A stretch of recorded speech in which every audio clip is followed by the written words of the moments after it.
kita juga sudah sampaikan dalam surat tanggapan somasi kita bahwa kita akan terus mengawal kasus yang sudah kita masukkan laporan polisi tersebut, ya, Pak Vincent dan Bu Jeddah, dan kami pun yakin gitu bahwa penyidik juga akan memproses kasus hukum tersebut untuk memberikan kembali hak-hak apa yang sudah terjadi pada klien kami, kan begitu. Harus dibalikan lagi haknya dia kepada keadaan semula, sebagaimana perkaplan juga mengatur masalah restoratif justice, kan di situ ada. Itu kan menyebutkan yang paling diutamakan, dititik beratkan adalah pengembalian hak daripada korban, kan di situ. Mungkin keterangan dari saya begitu. Ada yang tambahkan? Baik. Di sini biasa tunjukkan surat kuasa dari terlapor. Bahwasanya surat kuasa tersebut tidak disebutkan di mana surat kuasa itu ditandatangani. Kosong, tidak pernah ada itu dibuat di kota mana itu dibuat, kan begitu. Saudara media bisa lihat di sini, tidak ada kotanya di mana. Di atas di halaman 1 pun tidak ada. Sehingga surat kuasa ini jelas, syarat formil. Ya. Ya.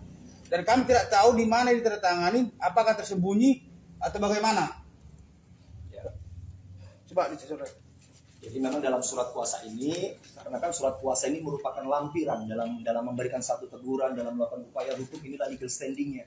Tetapi ketika kita cek, somasi tersebut sudah diterima oleh klien kami, diberikan kepada kami kuasa hukumnya. Kami melihat gitu, ada dugaan di sini cacat formil gitu loh. Karena tidak diskusi, harusnya secara terbuka, kan begitu. Apalagi dia sudah menyampaikan juga itu somasi secara terbuka. Dan yang perlu digarisbawahi juga ya, kita juga mau menyampaikan, sebenarnya dalam domain pidana, hukum pidana itu tidak perlu harus ada somasi. Ketika dia meyakini ada bukti yang cukup, bisa langsung melapor. Contoh kayak kita memasukkan laporan ini tidak didahului oleh somasi, tapi diterima. Makanya kita bingung, isi somasi ini menyebut pasal pidana. Harusnya somasi itu terhadap domain keperdataan, itu pun khusus terhadap prestasi. Misalnya apa? Lawan telat melaksanakan segala sesuatunya, lawan telah lalai memenuhi kewajibannya, itu dalam domain perdata. 1238 Webbook kita Undang-Undang Hukum Perdata. Sedangkan di sini kan pasal pidana gitu loh. Nah, ini yang perlu kita terangkan juga gitu. Jangan sampai kaidah-kaidah hukum yang berlaku di Indonesia ini dilaksanakan, dijalankan tapi tidak memperhatikan itu. Mungkin itu keterangan yang saya berikan. Ada pertanyaan boleh? Silakan. Oke, Mas Vincent dan Bu Jeddah, gimana nih menanggapinya sampai detik ini seperti apa, Mbak?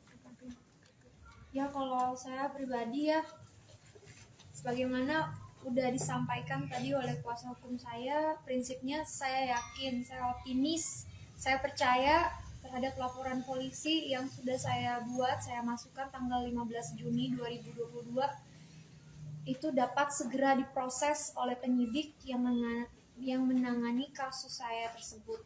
Jadi pemulihan hak saya sebagai korban dapat dipenuhi kembali seperti keadaan semula. Ada nggak sih mungkin dari laporan tersebut dan respon yang telah dijalani dari pihak terlapor menghubungi pihak KPK? Menghubungi nggak ada. Etikat baik dan lain-lain ya? Nggak ada. Cuma saya juga harus luruskan sesuatu di sini. Jadi kemarin saya juga baca berita di mana ada berita yang muncul bahwa Vincent yang nelpon untuk minta damai. Salah. Saya memang telepon. Saya memang telepon si Steven ini. Tapi saya hanya nanya, "Hey, kamu yang mau damai secara kekeluargaan," yang seperti di awal ya guys. Ingat nggak berita yang pertama muncul itu dia mau damai secara kekeluargaan? Lalu saya di situ nanya, karena nggak ada kabar dari kuasa hukumnya, lalu saya langsung direct.